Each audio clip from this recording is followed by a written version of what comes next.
The last of the collard greens were gone, and only a sliver of pound cake was left on my good china platter. The folks from New Hope Baptist were packing up the last of the folding chairs we'd set up in the yard. The house, which had been buzzing all afternoon with the low hum of comfort and shared memories of my Walter, was finally falling quiet. I was standing at the sink, my hands in warm, soapy water, when my father-in-law, Arthur, sidled up next to me. He cleared his throat, a dry, scratchy sound like old leaves skittering across pavement. "Well, Clara," he said, not looking at me, but at the wall over my head. "The funeral is over. It's time we talked about the house." I paused, a plate halfway submerged in the water. My heart, which had been a dull, heavy ache all day, gave a sharp, painful jolt. His wife, my mother-in-law Eunice, appeared at his elbow as if summoned. Her eyes were hard and shiny, like pebbles from a cold creek. Arthur finally looked at me, his gaze flat and empty of the kindness he sometimes showed when Eunice wasn't around. "Property reverts to blood family now. Before we continue, please drop a comment if you've ever experienced something like this. We'd love to hear your story, and subscribe to the channel to help us grow."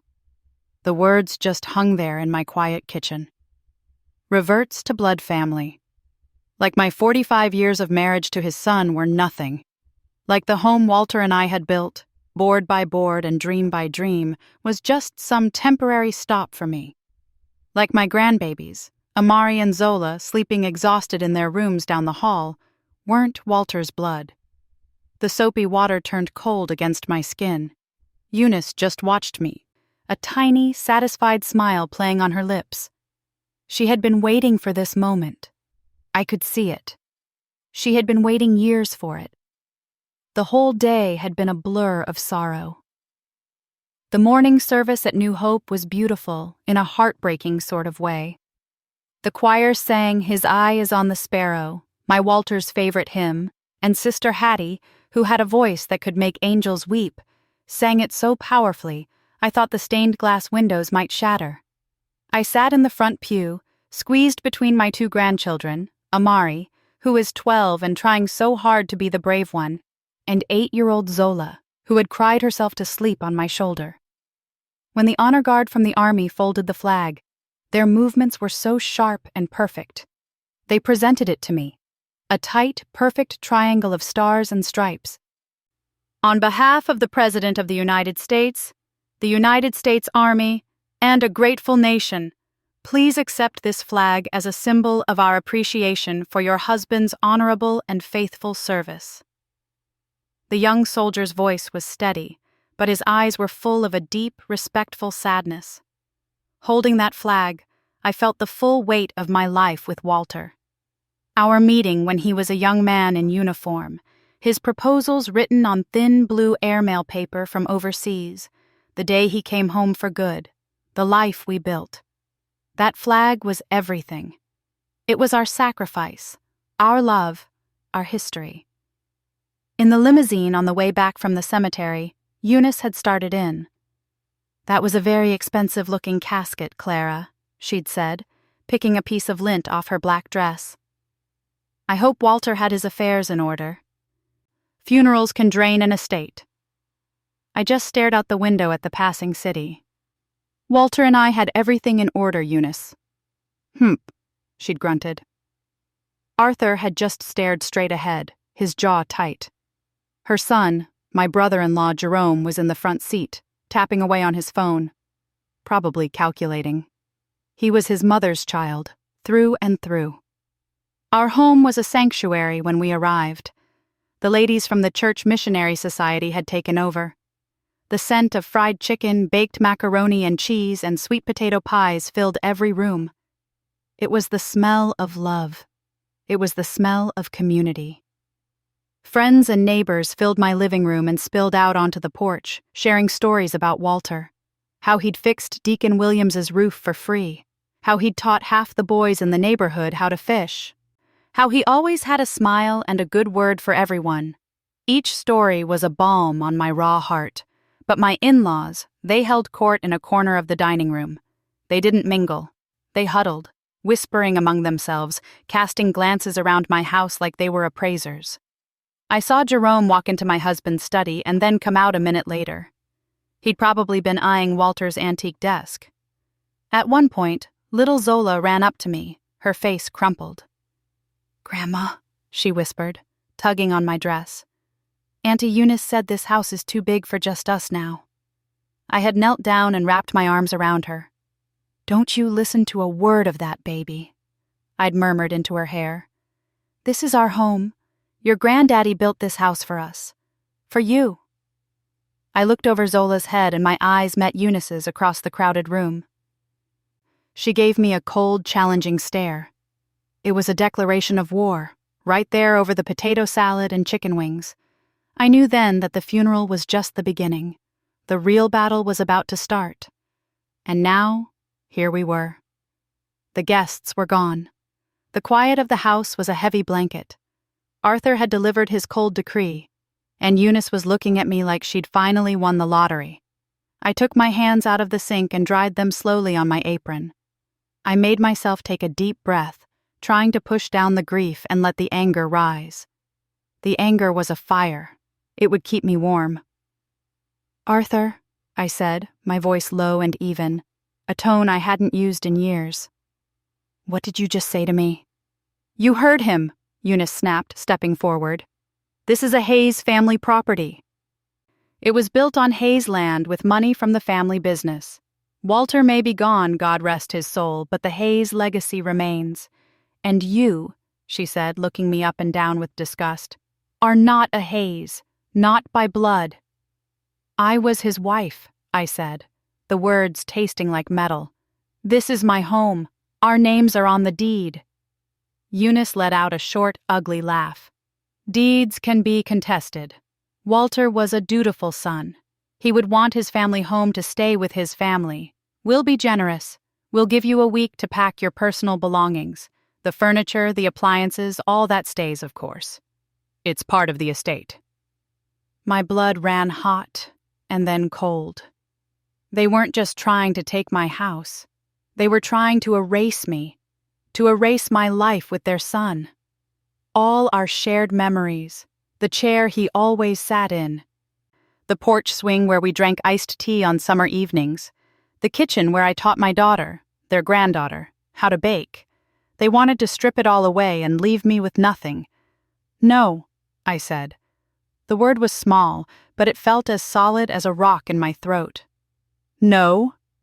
Eunice's eyebrows shot up into her hairline. "No," I said again, louder this time.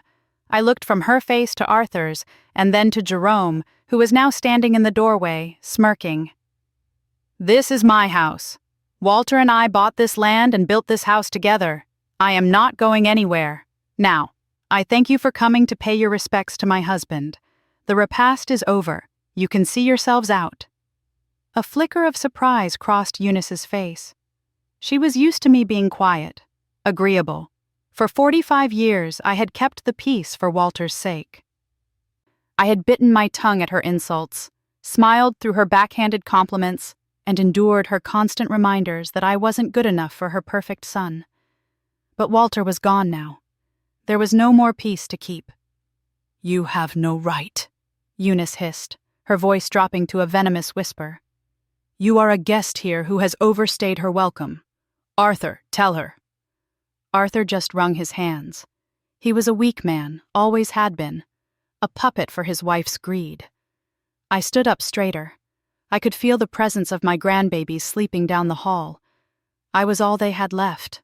I was a fortress, and I would not let it fall. "The only ones who have no right here are you. Get out of my home, now." Eunice's face twisted into a mask of pure fury. She had expected me to cry, to beg, to crumble. She had not expected me to fight. For a second, she was speechless. Then her eyes darted around the kitchen and landed on the hook by the back door where I kept my keys. My house keys, my car keys, the key to the post office box. My whole life was on that ring. Before I could react, she moved with a speed that startled me. She snatched the keys off the hook.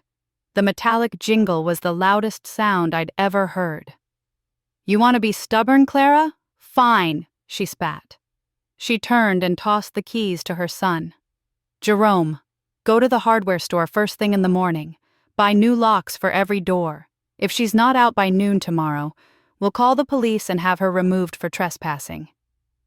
Jerome caught the keys with a smug grin, dangling them in front of my face. "My pleasure, Mama." I stood there, frozen in the middle of my own kitchen. My home. The place where I had raised my child and was now raising her children. The sanctuary where I was supposed to grieve for my husband. And my mother-in-law, the grandmother of my babies, stood there with a look of triumph, having just ordered her son to lock me out of my own life. They thought they had me. They thought I was a poor, helpless widow with nowhere to turn. They had no idea who they were dealing with. They had no idea about the letter from the Department of Veterans Affairs sitting in my nightstand, or the secret I shared with Walter about Eunice's precious, failing business. They thought they were starting a war, but they had no idea I was already armed for it. The sound of Jerome's car spitting gravel as he sped away from my curb was the only thing that broke the silence. The keys were gone. My keys. For a long moment, I didn't move. I just stood there in the middle of my kitchen, the smell of pine sol and grief thick in the air. My mind replayed Arthur's words. Property reverts to blood family now. And Eunice's cruel, triumphant face. That woman's greed had finally choked out the last bit of her soul. They thought I was some wilting flower they could just pluck and toss aside. They had watered me with disrespect for 45 years, never realizing they were nourishing roots of iron. My gaze fell on the family photos on the refrigerator. There was Walter in his dress uniform, me on his arm at a military ball 40 years ago. There was our daughter, Keisha, on her graduation day from Spelman, gone from us too soon because of a sickness that came on fast and hard. And there were Amari and Zola, their school pictures, all big smiles and missing teeth. This wasn't just a house. It was a library of our lives. It was the only home my grandbabies had ever really known since they came to live with us. I was the keeper of their memories now, the guardian of their future. And no one, especially not Eunice Hayes, was going to take that from me. The paralysis broke. I walked on steady feet down the hall and peeked into the kids' room. Zola was curled up in her bed, her little thumb near her mouth, the tear tracks still faint on her cheeks. In the other bed, Amari lay stiff, staring at the ceiling. He was trying to be the man of the house now, and the weight of it was too heavy for his 12-year-old shoulders. I knew he'd heard. "Grandma?" he whispered into the dark. I went and sat on the edge of his bed. "I'm here, baby." "Are they gonna make us leave?"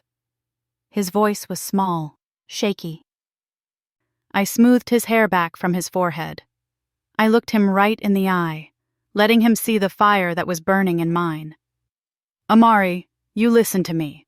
Your granddaddy and I built this house with our own 2 hands and all the love in our hearts. This is our home. Nobody is making us go anywhere. You understand?" He nodded, a little bit of the tension leaving his small frame. "Yes, ma'am." "Now you get some sleep," I said softly. "Grandma's got this." He closed his eyes, and I sat there until his breathing evened out. "Grandma's got this." The words echoed in my own ears. It was a promise to him, to Zola, and to Walter. Back in my bedroom, I closed the door and switched on the lamp. I went to my nightstand and pulled out the small, heavy wooden box where I kept my important papers. Underneath my marriage license and the kids' birth certificates was a thick envelope with the seal of the Department of Veterans Affairs. I had received it a week ago while Walter was in hospice, but my mind was too clouded with sorrow to truly process it. Now, my hands were perfectly steady as I opened it. The letter was formal, full of codes and official language. But the numbers at the bottom were plain as day. It was confirmation of Walter's Service Members Group Life Insurance Policy, SGLI, they called it. As his designated beneficiary, I was the sole recipient. I ran my finger under the amount, $400,000. Then there was the separate policy from his retirement, another $100,000, $500,000. My breath caught in my chest. Walter and I had lived a simple, comfortable life. We saved, we invested a little, but this was a fortune, a shield, a sword. Eunice and Arthur thought I was a charity case. They had no idea I was about to be wealthier than they had ever been. But that wasn't even the real secret. It was just the money for the war chest. The real weapon was something Walter had put in place years ago. I could almost hear his voice, a low rumble in my memory. "Clara, my love," he'd said one evening as we sat on the porch swing, "you always have to have insurance for your insurance." I went to his study. The room still smelled like him, a faint mix of old books and the cherry pipe tobacco he'd given up years ago, but that still clung to the curtains. Jerome had been in here earlier, snooping. I ran my hand over Walter's big oak desk, the one Jerome coveted.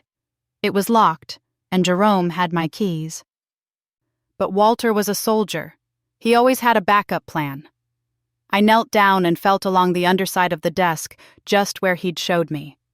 My fingers found a small, almost invisible switch. I flicked it, and a hidden panel on the side of the desk clicked open. Inside was a slim, leather-bound folio. My heart hammered against my ribs. I pulled it out and sat in Walter's big leather chair, the one that still held the faint impression of his body. I opened the folio, and there it was. Paperwork. Pages and pages of it, all meticulously organized. It was the complete financial history of Eunice's Elegant Events, her catering company that she bragged about to anyone who would listen. She made it sound like she was the Black Julia Child of our city. The truth, laid out here in black and white, was that the business was a disaster. It had been failing for years, and then I saw the key document, a partnership agreement from 12 years ago. Eunice had been on the verge of bankruptcy. The bank was going to take her business, her building, everything. She had come to Walter, begging, not for a handout, but for a loan to be paid back with interest. Walter, knowing his mother, knew he'd never see that money again, but he also knew she'd never accept a gift. So he devised a plan. He'd invested $100,000 to save the company, but in exchange, he structured a deal making him a 51% silent partner. He had controlling interest. The part that made my breath catch, though, was the name on the partnership line. It wasn't Walter Hayes. It was Clara May Johnson, my maiden name. He had put the entire controlling share of his mother's company in my name. "She'll never respect you if she thinks it came from me," he had explained all those years ago. "But if she ever tries to hurt you, Clara, this is your insurance. You own her. She just doesn't know it." Tears welled in my eyes, but they weren't tears of sadness. They were tears of overwhelming love for my husband. Even from the great beyond, he was still protecting me. He had left me a kingdom and a cannon. I looked at the clock. It was almost 1 a.m. I picked up the phone and dialed the number for my pastor. "Sister Clara?" Pastor Evans's voice was warm, even through the phone. "I was just praying for you. Are you all right?" "Pastor, I need your help," I said, my voice clear and strong. "My in-laws are trying to put me and the children out of our home. They took my keys, and they're coming back tomorrow to change the locks." There was a heavy sigh on the other end of the line. "Oh, Clara, I am so sorry. That woman's spirit is a bitter one. But do not you worry. The wicked will not prosper. Now, what do you need?" "I need a lawyer," I said. "A shark, not a church mouse. The best one you know." I could hear the smile in his voice. "I know just the man. Brother Ramsey. Young man, sharp as a tack. His firm, Ramsey and Associates, is the best in the city. He'll eat them for breakfast. I'll call him at home right now and tell him to expect your call first thing in the morning." "Thank you, Pastor. One more thing. They said they're coming at noon. I'm afraid of what they might try." "Say no more," he said firmly. "My son Corey and a few of the men from the church security team will be parked outside your house by sunrise. They'll just be there to check on you. No one is getting on your property that you don't want there."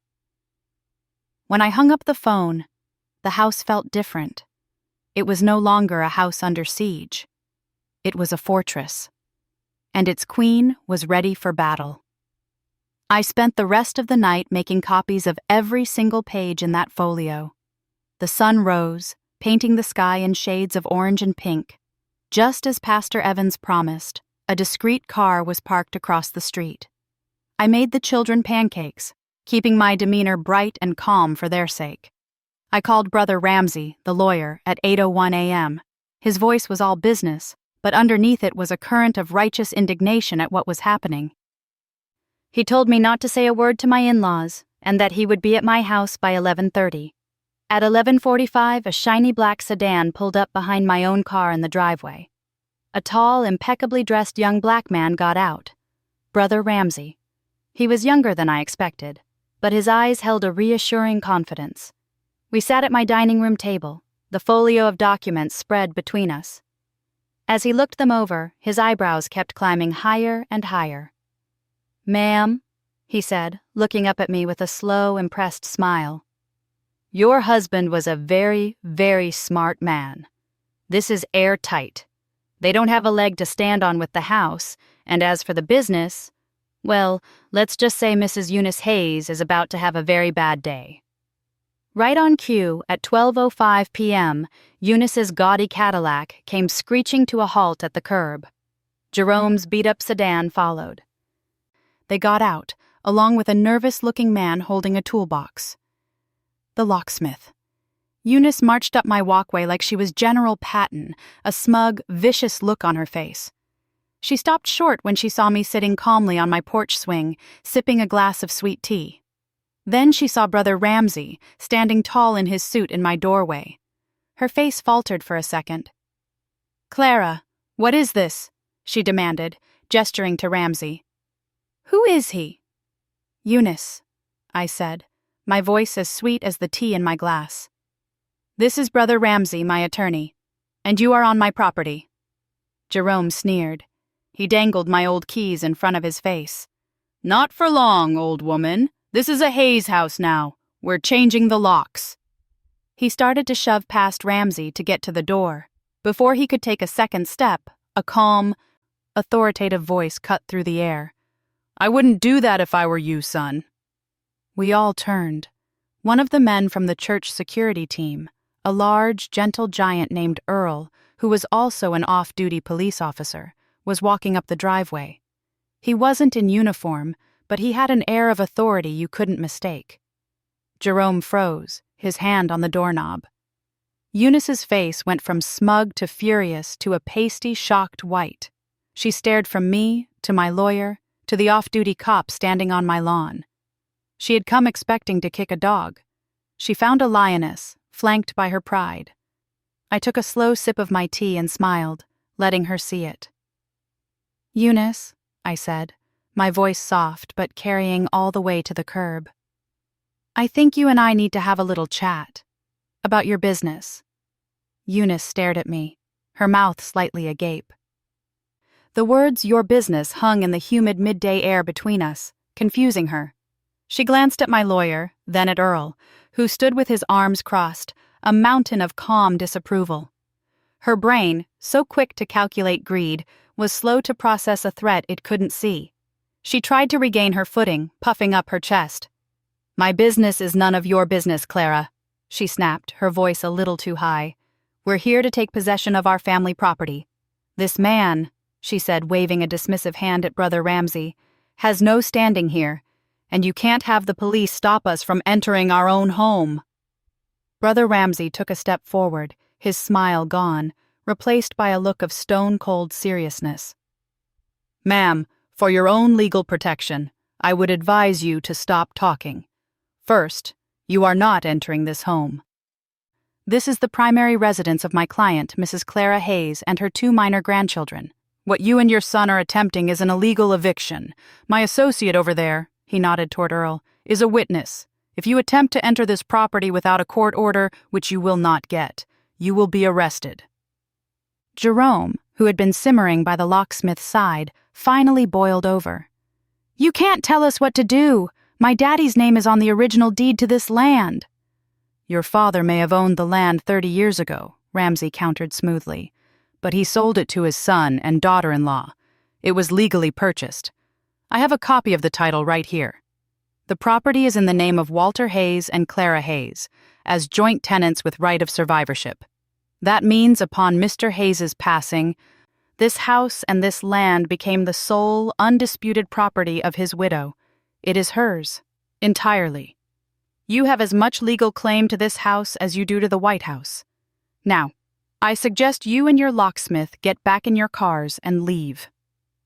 Arthur, who had been silent this whole time, looked like he'd been slapped. "But it's a Hayes house," he stammered, the words sounding foolish even to his own ears. "It is Mrs. Clara Hayes's house," Ramsay corrected him firmly. The locksmith, realizing he'd been hired to commit a crime, began backing away toward his van, holding his hands up. "Hey man, I don't want any trouble. I'm out." He practically ran. Eunice's face was a storm of fury and humiliation. Neighbors were starting to peek out their windows. Sister Hattie from across the street was standing on her porch, holding her phone up like she was recording the whole thing. The public spectacle she had intended for me was turning back on her. I decided it was time. I stood up from the swing. "Eunice," I said, my voice carrying across the lawn. "We're not done. As I said, we need to talk about your business." "I have nothing to say to you," she shrieked. "I think you do," I said. I looked at Brother Ramsay, who pulled a document from his leather briefcase. It was a crisp copy of the partnership agreement. "Mrs. Eunice Hayes," Ramsay said, his voice ringing with authority. "Are you the proprietor of a catering company located at 1422 North Main Street, legally registered as Eunice's Elegant Events?" Eunice stared at him bewildered. "Yes, what of it?" 12 years ago, Ramsay continued, your company was facing insolvency and foreclosure. Is that correct? The color drained from Eunice's face. Arthur looked at her, his eyes wide with confusion. Eunice? What's he talking about? Your son, Walter Hayes, provided a capital infusion of $100,000 to prevent the company's collapse, Ramsay said, his voice like a judge's gavel. In exchange, a new partnership agreement was drafted, one that gave the investing partner a 51% controlling interest in the company. Jerome laughed, a short, barking sound. So what? My brother owned part of her company. That just means more of it comes back to the family. That's where you're wrong, I said, finally stepping forward to stand beside my lawyer. I looked my mother-in-law dead in the eye. The woman who had called me a gold digger for 45 years. The woman who thought I was nothing. Walter was the smartest, kindest man I ever knew. He knew his mother's pride wouldn't let her take a gift, and he knew he could never trust her to be fair. So he made himself a silent partner. Except, he didn't. Ramsay held up the document so Eunice could see the signature page. The controlling partner, the 51% owner of your company, Mrs. Hayes, is not Walter Hayes. The name on this legally binding contract is Clara May Johnson. I let the name hang in the air. My maiden name, the name of the young woman I was before I married her son. Eunice squinted. Her eyes flew open in disbelief and horror. She snatched the paper from Ramsay's hand, her own trembling. She read it, her lips moving silently. I saw the moment the truth hit her. It was like watching a building collapse in slow motion. Her shoulders slumped. The paper fluttered from her fingers to the grass. "No," she whispered. It was a broken sound. "No, it can't be." "Oh, it is," I said. "I own you, Eunice. I own your fancy business, your building, your tacky gold-plated serving trays, every last fork. I know about the $200,000 in debt you've racked up since. I know your contracts are drying up and you've been paying your staff out of your personal accounts. I know you're 3 months from bankruptcy, again." Arthur looked at his wife, his face a mask of betrayal. "Eunice, is this true?" She couldn't even look at him. All her bluster, all her arrogance, was gone. She was just a shrunken, defeated old woman standing on my lawn. "So here is what's going to happen," I said, and my voice was as cold and hard as steel. "First, you will give me back my keys." Jerome, looking stunned, stared at the keys in his hand as if he'd never seen them before. "Second, you will never, ever set foot on my property again. You will not call my house. You will not speak to me or my grandchildren unless I give you permission. Is that clear?" Eunice just stared at me, her eyes glassy with shock. "As the majority owner of your company," I went on, "I am calling an emergency partners meeting for tomorrow morning at 9 a.m. at my lawyer's office. You have 2 options. Option 1, I dissolve the company, liquidate all the assets to pay off the debts, and recoup my initial investment. Your name and reputation will be mud all over this city. Option 2, you can buy me out." A flicker of hope appeared in Jerome's eyes. "Buy you out? For how much? The $100,000? Brother Ramsay chuckled, a low, dangerous sound. "Don't be ridiculous. The buyout price is $300,000. $100,000 for the original investment, plus interest. Another $100,000 in damages for the emotional distress you've caused this grieving family. And a final $100,000 to be placed immediately into a trust fund for Walter's blood grandchildren, Amari and Zola." The hope in Jerome's eyes died. Arthur gasped. $300,000. They didn't have it. I knew it, and they knew it. "You can't!" Eunice finally wailed. "That will ruin us! We'll lose everything!" I stepped so close to her I could smell her expensive, sour perfume.